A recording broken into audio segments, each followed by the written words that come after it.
우리가 함께 볼 하나님의 말씀은 느헤미야 2장 11절에서 20절까지의 말씀입니다. 느헤미야 2장 11절에서 20절까지의 말씀을 우리가 한 절씩 번갈아 가며 읽은 후에 20절은 함께 읽도록 하겠습니다. 느헤미야 2장 11절에서 20절까지의 말씀 교독하도록 하겠습니다. 내가 예루살렘에 이르러 머무른 지 사흘 만에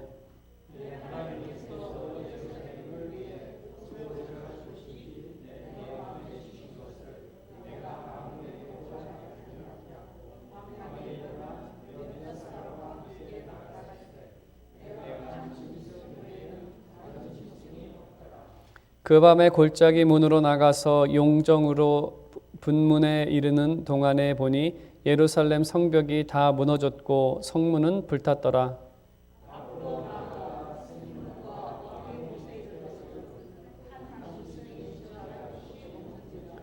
그 밤에 시내를 따라 올라가서 성벽을 살펴본 후에 돌아서 골짜기 문으로 돌아왔으나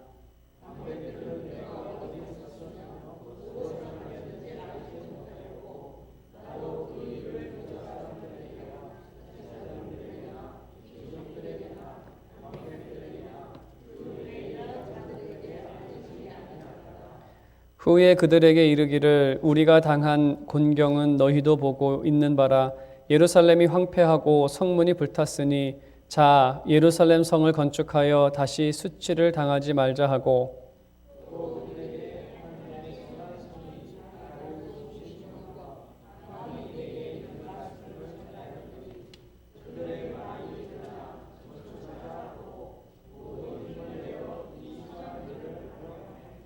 호론 사람 산발랏과 종이었던 암몬 사람 도비야와 아라비아 사람 겟셈이 이 말을 듣고 우리를 업신여기고 우리를 비웃어 이르되 너희가 하는 일이 무엇이냐 너희가 왕을 배반하고자 하느냐 하기로 내가 그들에게 대답하여 이르되 하늘의 하나님이 우리를 형통하게 하시리니 그의 종들인 우리가 일어나 건축하려니와 오직 너희에게는 예루살렘에서 아무 기업도 없고 권리도 없고 기억되는 바도 없다 하였느니라. 아멘. 네, 오늘은 이 느헤미야 2장 하반부에 기록된 말씀, 이 성벽 조사를 하는 이 말씀을 가지고 하나님의 말씀을 증거하도록 하겠습니다. 오늘 말씀은 성벽 조사를 마친 후에 믿음으로 반응하는 느헤미야와 또 그들의 반응에 대해서 또 적대적으로 반응하는 적들의 반응을 기록하고 있습니다. 우리가 함께 이 저녁 이 말씀을 묵상할 때에 하나님께서 맡기신 사역에 대해서 왜 하나님만을 의지해야 하는지를 그 이유를 함께 묵상하도록 하겠습니다. 11절을 보게 되면 먼저 3일, 사흘을 쉬었다고 되어 있습니다. 수산성에서 예루살렘까지의 그 거리는 1000마일입니다.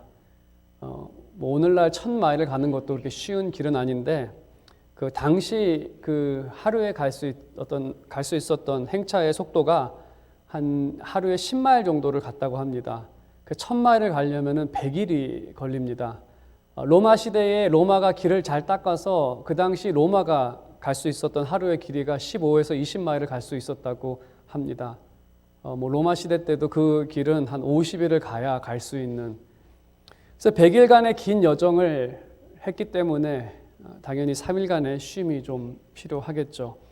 그래서 3일간 쉬었습니다. 그리고 가장 먼저 한 것은 12절에 있는 것처럼 하나님께서 맡기신 일, 자신에게 맡기신 일을 아무에게도 알리지 않았다. 하나님께서 느헤미야에게 맡기신 일은 예루살렘을 재건하는 일입니다.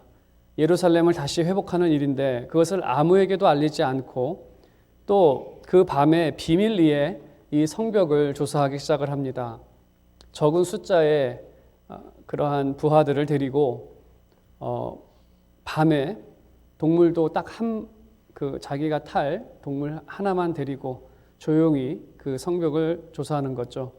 이렇게 성벽을 조사했던 이유는 그 적들로 인해서 그들을 인식하고 있었기 때문에 아무도 모르게 이러한 일을 하고 있었습니다. 그가 조사했을 때에 성벽은 무너져 있었고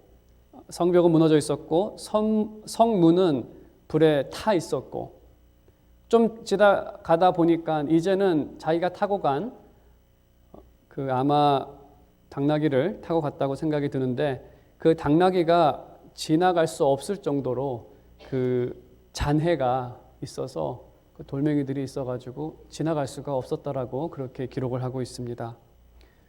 자신이 수산성에서 들었던 그 소식이 사실인 것이죠. 그 소식이 정말 눈으로 직접 봤을 때 한번 상상해 보십시오. 성이 하나가 있는데 다 무너져 있고 문도 불에 타 있고 맡은 일이 참 방대하다는 것을 다시 한번 알 수 있는 그러한 대목입니다. 하지만 느헤미야의 이 말씀은 단순히 이 재건 사역이 성벽과 성문뿐만 아니라 영적 회복도 필요한 상황이었습니다. 사실 성벽과 성문이 무너지게 된 근본적인 원인은 영적인 문제였습니다. 이스라엘 백성들이 하나님을 믿지 않았고 또 하나님께 불순종했기 때문에 그러한 일이 나타난 것이죠. 그래서 그 성벽과 성문을 다시 재건했을 때 이것을 재건한다고 해서 완성이 되는 것이 아니라 그들이 영적으로도 회복이 되어져야 하는 그러한 두 가지 부분이 있고, 또 느헤미야는 이 두 가지를 다 다루고 있습니다. 우리가 이 시대의 교회의 문제를 보면서 교회의 모든 교회가 문제가 있다는 것은 아닙니다. 하지만 교회의 문제를 보면서 이곳저곳에서 들리는 그러한 교회의 문제들의 이야기를 들으면서 그것을 생각할 때마다 특히 목회자로서 그 사역의 방대함을 보게 됩니다. 어떻게 교회가 하나님께서 원하시는 모습으로 변화될 수 있을까? 사실 교회의 겉으로 나타나는 우리에게 들리는 이러한 문제들, 겉으로 드러나는 문제들의 근본적인 원인은 사실 영적인 문제가 있습니다. 사람의 마음의 문제죠.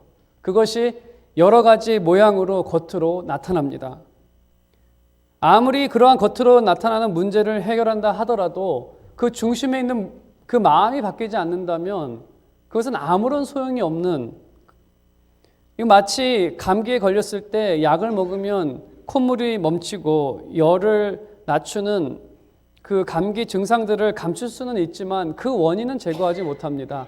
여전히 바이러스, 원인은 바이러스를 제거해야 없어지는데 바이러스는 그 인체 내에서 스스로 극복해야 되는 부분이죠. 아무튼 이 바이러스는 제거하지 못합니다. 교회에서 나타나는 문제들, 그 증상들을 일부 감출 수는 있지만 그 원인인 마음의 문제, 이 마음의 문제는 인간이 아무리 노력을 해도 이것은 바꿀 수 없는, 오직 하나님만이 해결할 수 있는 그러한 부분이죠. 느헤미야가 성전을 재건하고 성문을 재건할 수는 있지만 그 사람들의 마음을 움직이는 것은 오직 하나님께서만이 하실 수 있는 그러한 부분입니다. 그럼 하나님께서는 이 회복을 원하시는가? 그것이 핵심이죠. 하나님은 능력이 있으신데 그럼 우리에게 그러한 회복을 주시기 원하시는가? 하나님의 마음이 우리를 향해 있다면 거기에는 소망이 있는 것이죠. 그래서 오늘 본문의 말씀을 보게 되면 하나님께서 이 이스라엘 사람들의 마음을 변화시키는 것을 우리가 볼 수가 있습니다. 그러면 그 다음 부분을 함께 보도록 하겠습니다. 17절을 보게 되면 느헤미야는 예루살렘 이 황폐해진 성문이 불탔고 우리가 곤경과 수치를 당했다.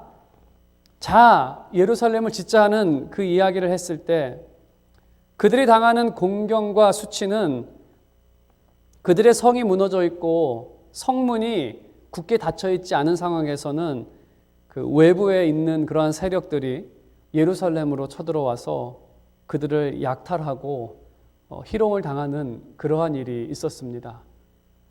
느헤미야가 말하는 우리가 곤경과 수치를 면하자, 이젠 그러한 일을 더 이상 당하지 말자. 우리가 느헤미야가 이렇게 이야기하는 것을 보게 되면 느헤미야는 지금 자신들에게 있는 현실, 이 곤경과 수치를 미화하거나 그저 잘 될 거라는 근거 없는 소망으로 말하지 않았습니다. 우리는 아프다. 우리는 공경을 당하고 있고 지금 수치를 당하고 있다. 우리는 창피하다. 그 현실을 그대로 이야기를 합니다. 우리의 현실을. 현실을 직면해야 그 다음 스텝으로 나갈 수 있는 거죠. 현실을 직면하면서 이 현실만 이야기하는 것이 아니라 또 하나의 중요한 현실을 언급합니다. 바로 18절에 있는 것처럼 하나님께서 우리와 함께 계신다. 공경과 수치의 현실, 하지만 그 이면에 하나님께서 우리와 함께 계시고 또 하나님께서 우리와 함께 계시다는 증거는 왕을 통해서 예외적인 뜻하지 않은 있을 수 없는 그러한 선의를 왕을 통해서 베풀어 주셨다. 그게 18절의 내용입니다. 그래서 백성들이 이러한 사실을 확신하고 하나님께서 정말 우리와 함께 하시는구나. 하나님께서 우리를 향하시고 정말 이 성을 다시 재건하기를 원하시는구나라는 이 사실을 확인하고 확신했을 때 그들은 힘을 얻고 재건을 시작합니다. 그들의 마음이 이제 바뀐 거죠. 우리도 기억해야 하는 것은 상황이 어려울수록 하나님께서 우리와 함께 계심을 기억해야 합니다. 하지만 우리에게는 느헤미야보다 이스라엘보다 더 확실한 근거가 우리에게 있습니다. 하나님께서는 우리와 함께 하신다는 근거, 그것은 예수 그리스도시죠. 예수 그리스도께서는 임마누엘입니다. 하나님께서 우리와 함께 하신다라는 그 사실의 증명이 바로 예수 그리스도입니다. 예수님의 사역을 우리가 함께 한번 생각을 해본다면 예수님께서 이 땅에 오신 것은 바로 하나님의 나라를 세우시고 우리에게 하나님의 나라를 주시기 위해서, 그리고 우리로 하여금 하나님 나라 백성으로 살게 하기 위해서 이 땅 가운데 오셨습니다. 우리가 죄인 되었을 때에 예수 그리스도께서는 십자가에서 자신의 목숨까지도 다 내려놓으시고 우리를 거룩한 하나님의 백성으로 삼으셨고 거룩하게 하셨습니다.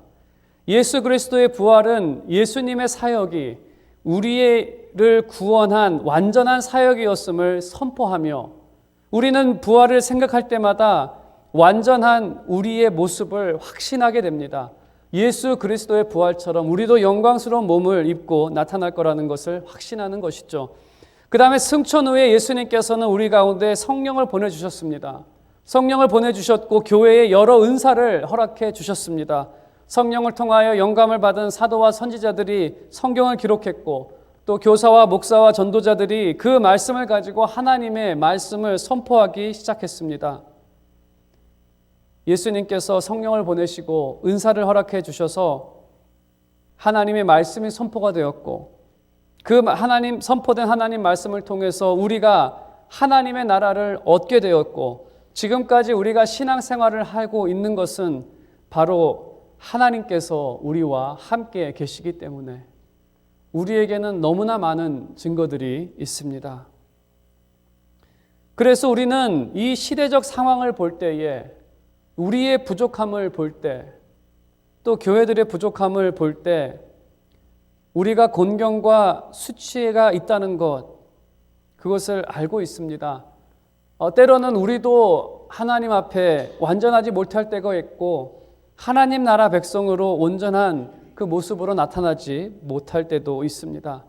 하지만 그럴 때마다 우리가 다시 한번 기억하는 것은 그래서 나를 위하여 예수 그리스도께서 십자가에 돌아가셨다는 것, 예수 그리스도께서 우리의 삶 가운데 선한 일을 시작하셨으니 그것을 완성하겠다는 것을 우리가 다시 한번 확신하고 우리의 이 안타까운 현실 가운데에서도 하나님을 더 바라보고 그 하나님으로 인해서 더 소망하게 되고 하나님께서 끝까지 포기하지 않는다는 것을 알기 때문에 우리는 하나님을 바라고 소망하고 하나님의 능력을 알기에 소망하고 그 믿음과 소망이 이스라엘을 움직였다면 우리에게는 더 큰 그러한 믿음으로 소망으로 다가오며 우리는 더 확실하게 반응할 수 있는 것이죠.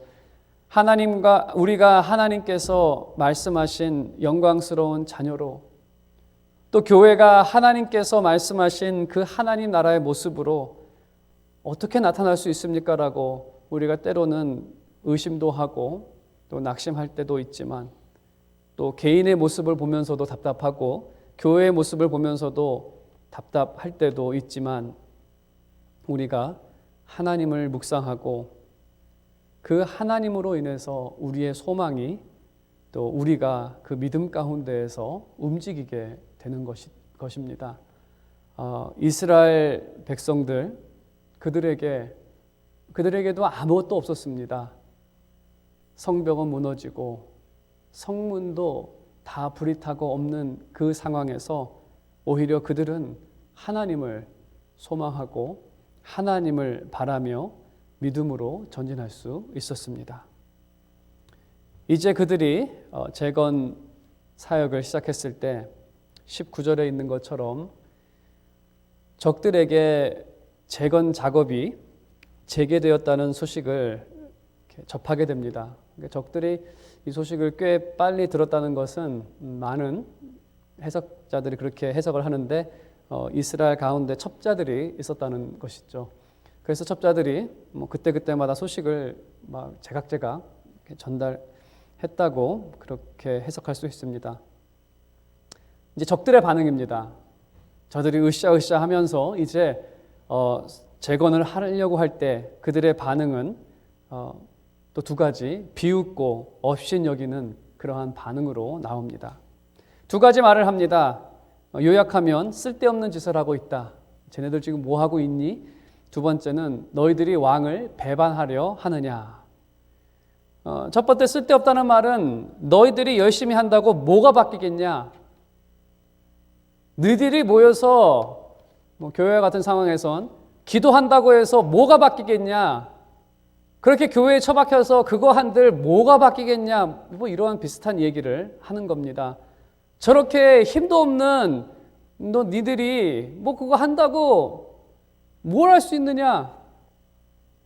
내일 우리가 당장이라도 너 쳐들어가면 너희들이 하는 일 우리가 다 엎을 수 있다. 이러한 의미죠. 이것은 그들을 창피함을 줘서 포기하게 만들려는,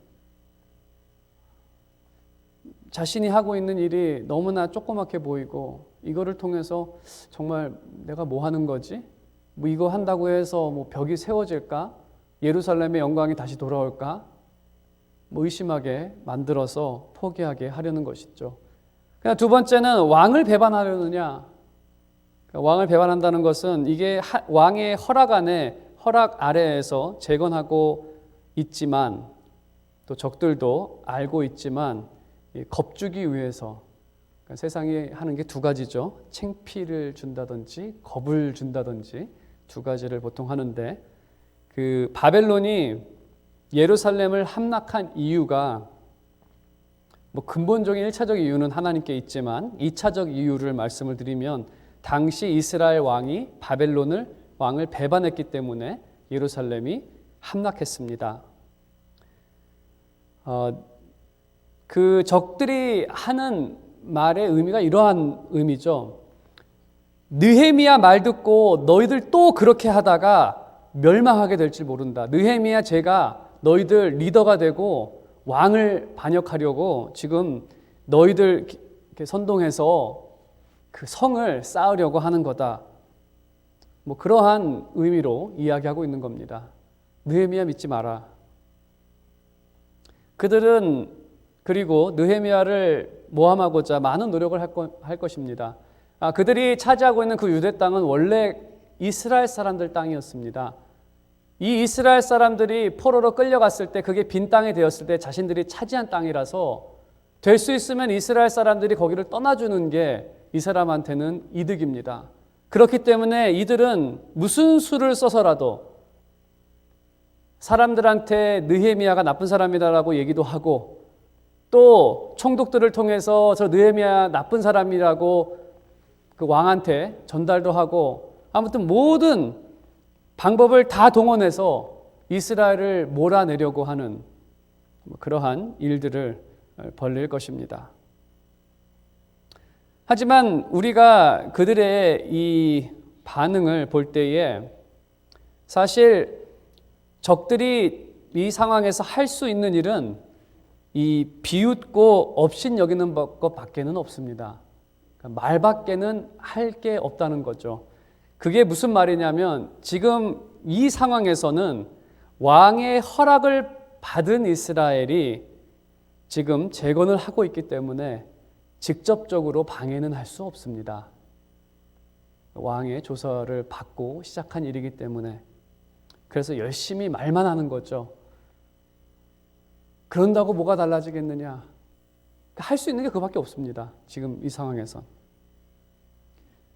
교회에서도 사역을 할 때 가장 힘든 게 무엇일까라고 하면 이 말이죠, 말. 사실 이 사람들이 많은 것을 할 수 없지만 말만 하는데 그 말이 상당히 위력이 있습니다. 사람을 회유시키기도 하고 일을 그만두기도 하고 교회에서도 참 말이 가장 힘든 것 중에 하나입니다. 때로는 누가 시작했는지 실체도 없는 말이 떠돌아다닐 때 사역하시는 분들이 그 말 때문에 많이 힘들어할 때가 많습니다. 그 이유는 말은 육신을 힘들게 하는 게 아니라 마음을 힘들게 하기 때문에 참 쉽지 않은, 말은 다른 사람의 의지를 굽히기 때문에 그렇습니다. 아무튼 이스라엘을 건들 수가 없어서 이 세 사람이 열심히 말로써 회방을 놓는데 그게 그 효과가 있는, 때로는 효과가 나타나는 그러한 일이죠. 20절에 느헤미야가 답을 합니다. 느헤미야의 대답을 보게 되면 가장 먼저 언급하는 것은 왕이 아니라 하나님입니다. 느헤미야는 왕이나 왕이 내려준 그 조서를 의지하지 않습니다. 만일에 그 왕을 의지했다라고 한다면 이렇게 답변을 할 수도 있겠죠. 우리 그 페르시아 왕은 신실하고 약속을 하면 지키고 또 현명한 사람이기 때문에 너 같은 사람의 말은 듣지도 않을 거다, 이렇게 얘기한다든지, 아니면 나하고 왕하고 얼마나 특별한 관계 있는지 니들이 잘 모르는구나, 이러한 언급을 했을 겁니다. 하지만 느헤미야가 의지하는 것은 그 왕이나 조서가 아닙니다. 20절에 왕이나 조서에 대한 그러한 말은 없고 그가 하는 말은 하늘의 하나님이 우리를 형통하게 하시리니, 하나님이, 느헤미야가 의지하는 것은 하늘의 하나님입니다. 상황은 바뀔 수도 있습니다. 어쩌면 그들이 막 왕한테 무언가 총독을 통해서 무언가 또 로비를 하고 여러 가지 일을 해서 왕의 조서가 번복될 수도 있습니다. 하지만 그들을 향한 하나님의 계획과 마음은 변하지 않습니다. 그리고 사실 예루살렘이 처음에 바벨론에 의해서 무너진 근본적인 이유는 왕을 배반해서가 아니라 하나님을 배반했기 때문에 그들이 멸망을 당한 것 아닙니까? 그래서 이 말씀을 보게 되면 느헤미야는 그런 왕의 조서는 그냥 하나님께서 우리 가운데 선하게 일했다라는 그러한 하나의 증거에 불과한 것이지, 그것이 뭔가 우리의 이 재건 사업을 책임져 줄 수 있는 그러한 것은 아닌 거죠. 갑자기 파리가 21절 이제 하반부에 보게 되면 오히려 이렇게 이야기를 합니다. 오히려 더 강하게 20절의 하반부에 이 성이 완성되는 날, 그리고 우리가 하나님께서 약속하신 이 땅들을 우리가 다시 차지하게 되는 그날에 너희들한테는 아무런 분깃도 없을 것이다. 이 약속의 땅에 너희들이랑 이제 상관이 없게 될 것이다라고 그렇게 선포합니다. 여기 등장하는 산발랏, 도비야, 암몬 사람이라고도 돼 있고 또 히브리 이름을 가지고 있는데 그들의 이름이나 그 출신을 보게 되면 이들은 이스라엘의 친척입니다. 그 아브라함의 조카뻘 정도 되는 거기서부터 나온 족속이죠. 그래서 형제 또 친척 종족입니다. 아랍 사람도 유대 땅에 살고 있었습니다. 합세에서 함께 방해를 하는데 이들은 말씀드린 대로 이스라엘이 떠난 후에 땅을 차지했던 그러한 사람들입니다. 당시에 그 사람들은 지역의 신을 섬겼습니다. 그 지역은 어떤 신이 있다 하면 그 신들을 섬긴 거죠. 가나안 땅과 같은 경우에는 이스라엘 사람들이 가져온 야훼라는 신이 있고 여호와라는 신이 있고 또 거기서부터 오래 있었던 바알이라는 신이 있다. 이 사람들과 같은 경우에는 바알도 섬기고 여호와도 섬기는 그때는 여러 신을 섬기던 그러한 시대였고 그 지역에 있는 신을 불쾌하게 만들면 안 되기 때문에 또 그 신이 여호와이기 때문에 여호와도 섬겼던 그러한 사람들이죠. 독특한 사람들이죠. 아무튼 그 시대 상황이 그렇습니다. 그들이 여호와 하나님도 섬겼지만 그럼에도 하나님의 일을 방해하는, 그래서 분깃이 없다는 것은 그들이 하나님과 여호와 하나님과 상관없다는 것을 자처하는 그러한 행동입니다. 아무리 그 지역에 있고 또 오늘 시대적으로 말하면 아무리 교회를 열심히 다닌다 하여도 교회 망하는 것을 원하는 사람이라면 그 사람은 하나님과 전혀 상관이 없는, 하나님 나라에 분깃이 없는 그러한 사람들이죠. 우리가 오늘 이 말씀을 우리 시대에 적용을 해본다면 우리가 살아가는 이 시대 또 우리의 이 기독교 상황은 바뀔 수 있습니다. 자유가 있었던 나라도 갑자기 기독교 자유가 없어질 수도 있고 우리가 의지하는 것은 이 나라의 정부도 아니고 또한 파리가 아주 저와 같이 있으려고 아주 집요하게 우리 교인들이 좀 집요하게 저를 따라다니면 좋겠는데 파리가 아주 집요하게 저를 따라다니네요. 네, 말씀으로 다시 돌아간다면 우리가 이 나라의 정부를 의지할 수는 없습니다. 우리가 의지하는 것은 변하지 않는 분은 딱 한 분이죠. 하나님. 그러나 상황의 약화는 우리에게 두려움을 줍니다. 우리가 듣는 얘기들, 요즘에 듣는 얘기들 중에 우리를 두렵게 하는 얘기들은 믿는 자가 떠나간다, 교회가 문을 닫는다, 재정이 부족해서 사역이 중단된다, 일꾼이 없다, 이러한 이야기를 듣게 됩니다. 이러한 이야기를 들을 때에 참 우리도 힘이 빠집니다. 과연 어떻게 될 것인가? 하지만 어떠한 사람들은 그래도 우리 교회는 이것도 있고 저것도 있고 이것도 있어서 괜찮다, 이렇게 의지하며 괜찮다고 하는 생각은 참 부족한 생각입니다. 우리가 의지할 것은 하나님 한 분밖에 없습니다.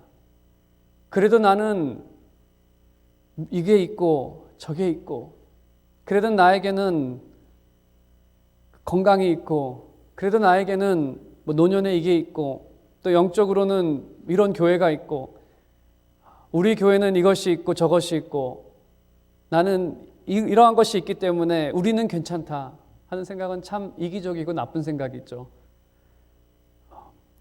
아무튼 이러한 상황일수록 우리는 하나님은 변하지 않는다는 것, 하나님은 변하지 않으십니다. 어제나 오늘이나 내일 동일하신 분이십니다. 그래서 우리는 두려움을 가질 필요가 없는 것입니다. 오히려 망하는 것을 바라는 사람들, 말씀을 드렸듯이 스스로 분깃이 없는 사람들이고 천국에 속하지 않았음을 나타내는 사람들이며 그것은 세상 사람들이 바라는 것을 그 사람들도 바라는 그러한 모습이죠. 하지만 우리는 이러한 것에 대해서 안타까워합니다. 이러한 현실에 대해서 참 창피합니다. 그리고 우리가 고통 가운데 있음을 너무나 잘 압니다.